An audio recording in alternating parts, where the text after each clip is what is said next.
day long, every one of the people that have visited us and came here, they're going, what do you do? Why is your club so much fun? I said to them, you know, when I started sailing and I'm old, we used to say, hey, I got beer, bring a boat, let's go sailing. And this club has not been always about sailing. We come here and sail. Everybody here, our club is based on racing. You know, our fees are based on racing. We have 120 boats that show up on Thursdays to race. Nobody does that. In Chicago, once a year they have this thing, oh, we have 100 boat beer can. Well, we call that Thursday. So, you know, all the guests that have been here have been nothing but gracious. Everybody that traveled to be at this regatta has nothing but been gracious to everything, and they sit there and they say, oh, oh. Okay, now here's what I have. Jeff Johnstone is here. And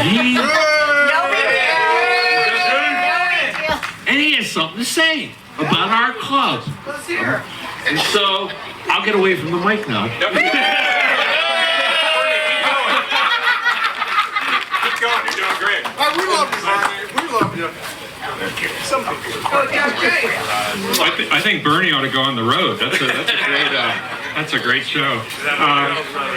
Hey, thank you so much for inviting me out. And it's been many years since I've sailed on Lake Minnetonka. I was in a powerboat today, and I was kind of glad I was in a powerboat and not on the left side of the first beat of the first race and the right side of the first beat on the second race. So it's just as I remember. Wait, I did both of those things. Yeah. I will remember one time we were about dead last. I won't say who was dead last several times today, but they had a great comeback. When boats were hitting the shore, getting lifted into the shore, and in the middle of the beat, we set a spinnaker in the middle of the course, and we beat both corners, getting to the weather mark with the spinnaker up, Lake Minnetonka. So that's what I remember. Yeah. But no, in all seriousness, this December will be 48 years to the day that a couple of diehard sailors from this lake, Lake Minnetonka, found out about a 24-footer that was going to go into production. I think it was Dirtball Anderson that saw an ad that my dad had written, this sort of cobbled together ad and soundings. I don't even know if you got soundings out here at that point. I think it was just East Coast. And he and John Gjerde called Rod, I think probably 7 or 8 times in early December of '76.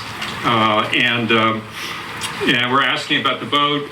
Is it going to be, you say it's going to be one design. How are you going to keep track of the builders? What's the spec? What's the sail plan?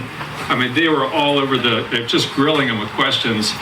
And when my dad thinks about it now, he said, you know, we knew we wanted to make it strict one design. We grew up as one design sailors, but to hear someone we had never heard from before in the middle of the country reinforce exactly what we wanted to see and feel so passionate about it. I mean, that's what he remembers, the passion that Dirtball and John had, all these questions. And so a month later, less than a month later, John and Rolf Turnquist joined together as partners and ordered the first boat for Lake Minnetonka. And less than a month later, 4 more boats were ordered. And then within 2 months, the first 25, out of the first 25 boats of the J24 in the world, 5 were coming to this lake. So it was, it's really obvious that it ought to be fleet number 1, but there was one thing that one hurdle to clear first. John had to, and Rolf and Dirtball had to convince this club to recognize this boat they've never heard of that hadn't even launched yet as a one design. And John, several years ago, sent me the letter. He still had a copy of the letter that he sent to the board at this club in, I think it was April 14th of '77, requesting that the board take this up and approve it. And we all know what happened. The board approved it, and it became fleet number 1 in the world.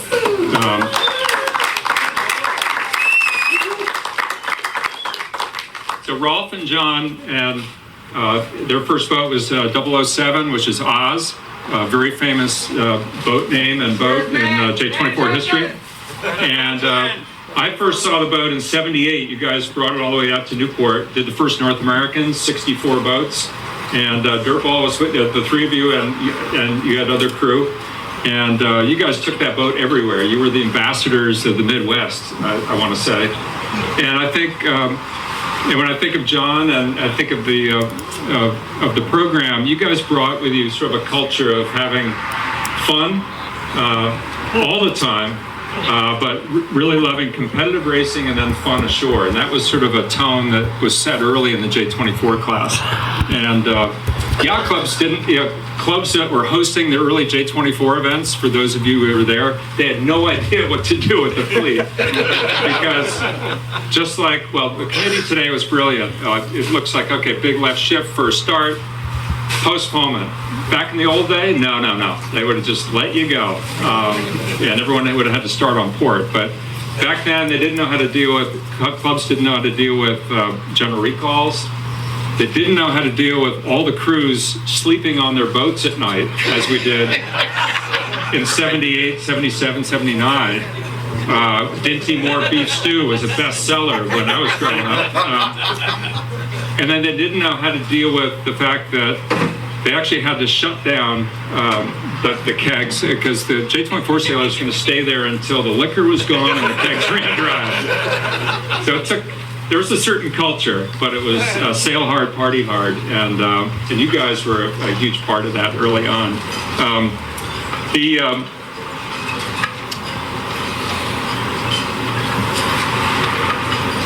So very sadly, John and Dirtball are no longer with us, and but their contributions to the class will, our class M1 design sailing will never be forgotten.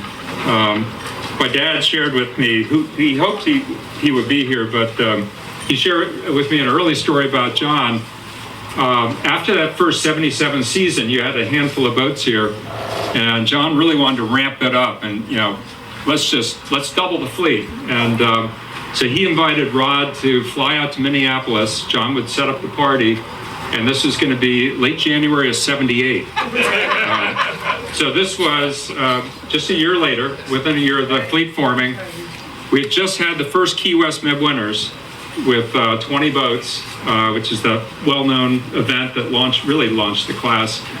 And so it was late January. John had booked a conference room at a hotel right in Minneapolis. He had like 100 to 200 people all lined up to come, and Rod was going to come in and talk about how great the J24 was. So Rod got stuck at LaGuardia Airport. We had I guess it's now called the Blizzard of '78, but anyways, he was there at LaGuardia. The flight got canceled. He called John, and Rod just assumed the party would be canceled, but a couple days later, the party was on, everyone showed up, and John took great pride in sharing with Rod that the entire night went around the party with a name tag that said, "Hello, my name is Rod Johnstone." And as we got to know John later, that was sort of, that's just a drop in the bucket of his sense of humor. And of course, there's no surprise, the fleet doubled. Without Rod actually showing up, the fleet doubled the next year. So then 25 years later, all of a sudden Oz is back in Newport. John, Rolf, made it back. For any of you, anyone here at the 25th anniversary in Newport? Yeah. Really fun, lots of great stories. I think John and Rolf were up on the stage talking about like picking up the first boat, all that kind of stuff. But I think mostly it was a celebration of how far the class had come from such humble beginnings, how important people were in the class, and how we all hoped it would continue for generations to come. Last year, John's very close friends, Sean Gilmore and Pat Cabris, reached out to me to let me know how John was doing. And they really wanted me to know that John was just so excited about how Rolf was still sailing J24s, and not only sailing them, but sailing them at a high level with his good friend Billy Allen. And this 45 years after sailing that first North American. So it just gave John so much pleasure. He also,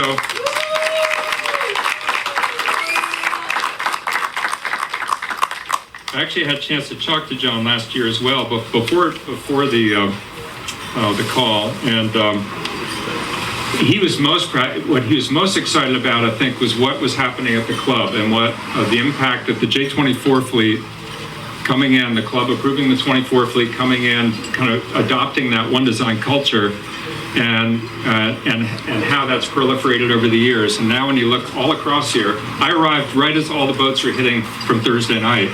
And you're right, 100, 120 boats every Thursday. I mean, this just doesn't happen. And Doesn't happen anywhere else. anywhere else. So, and I think he was really proud of his role in helping the J24 class be founded and the culture. But more importantly, I think it was in seeing his home club adopt the same and proliferate it and support all this one design sailing. So it's more than the J24 class. 7 years later, he and Pat Cabris were really kicked off the J22 fleet. And Pat wishes he was here. He's already back in Devonport. But Yeah, Pat Cabris. Pat Cabris, yeah, I totally agree. And so that's my long speech. So it's only appropriate today that on this day, the 2024 J24 Nationals, hosted by Wayzata Yacht Club and Fleet One, it's only appropriate that we have something to thank and recognize a few, well, everyone really. We're gonna recognize a few people, but it was really everyone who bought a boat, everyone who sailed it for all these years, the fleet captains that keep volunteering every year with no succession plan, and so on. So, yeah, why don't you bring it up? Thank you very much.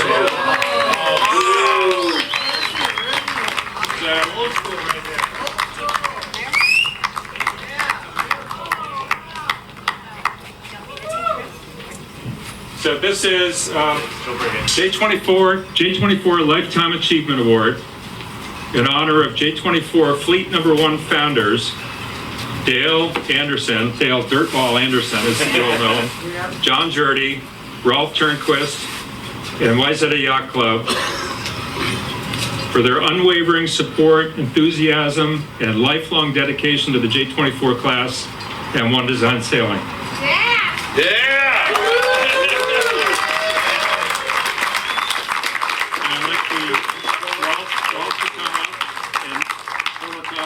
Of Wayzata Yacht Club. Here we go. Wow. Why don't you guys turn around for a... Cameras over there. Andy Spence Parsons, former Commodore.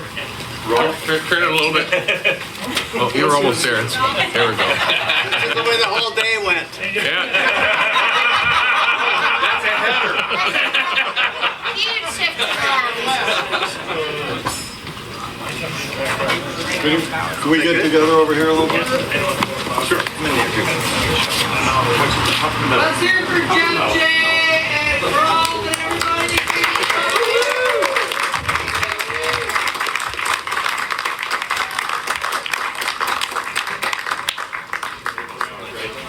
I'm going to say, Oh, okay. Thank you,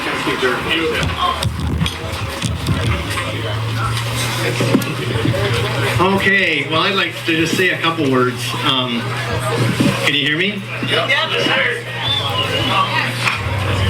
You know, the influence of that boat has been very important my whole life. And when you think of the influence of the J boats here, but there's, pardon me? Right after. So there's, 14 J24s and there's 29 22s, is that right? And 21 70s. So you think of, when you talk about the 120 boats on the line every Thursday night, there's 70 J-boats. And there's not every Thursday, but that's half of the fleet. And you look at this yacht club and the influence that the J-boats have made for all of us in enjoying wonderful sailing, great compatriots and competitors, and how much fun we can fight like crazy out there and drink like crazy in here. It's really great. And that influence to Rod and to Jeff for what they've created for the sailing world. Jeff, we had dinner last night, and he said they've sold 15,000 J-boats. Wow. In all the fleet. Isn't that amazing? We need more, Jack J. More. We need more. So just one thought about that 78 North Americans. So we went there. Our boat name was Oz. We always had a little music before of the wonderful Wizard of Oz when we would play it before the starts to everyone's enjoyment. But when he said the fleets didn't know what to do with us, at that regatta, it was in Newport, and there was a great big committee boat, and the committee race committee had blue blazers on and ascots. And it was at where they sail America's Cup races at the time. And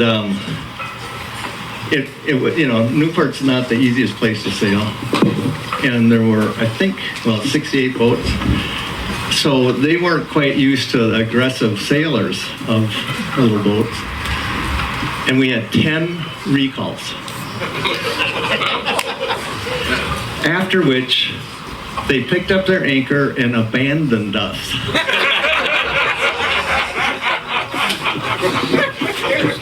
True. They picked up and left us out there without saying a word to us.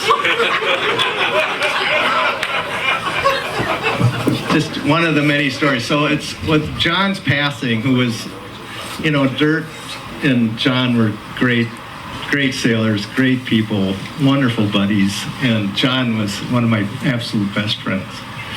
So he would so have enjoyed being here and listening to this and being recognized.